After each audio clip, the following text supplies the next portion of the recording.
Expiry special आणि budget special market analysis आपल्या समोर आहे. मी एक व्हिडिओ सुद्धा दिला आहे की त्याच्यात बजेट रिलेटेड काही इन्स्ट्रक्शन्स आहेत. पण आता बघूया मार्केटमध्ये इम्पॉर्टंट लेवल कोणते राहणार आहे. तो टेक्निकली गेलेला खूप जास्त बेटर राहणार आहे अंदाज लावण्यापेक्षा. सगळ्यात पहिले निफ्टीचं डिस्कशन करू. निफ्टीमध्ये मी काल सांगितलं होतं की 21,500 हे इम्पॉर्टंट सपोर्ट असणार आहे. बरोबर मार्केट तिथून वरती गेला आणि जो रेजिस्टन्स सांगितला होता 21,750 बरोबर तिथून रिजेक्ट झालाय. अजून प्रिव्हियस डेला तुम्ही बघितलं तर ह्याच लेवलमध्ये तो ट्रेड करतोय.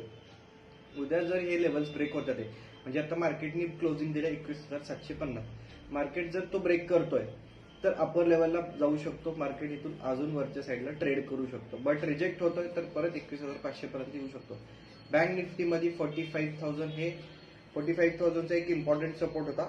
तर बरोबर तिथून पुल बॅक घेतला. आज फॉल आला, 45,000ला सपोर्ट घेतला आणि 46,000ला क्लोजिंग दिली.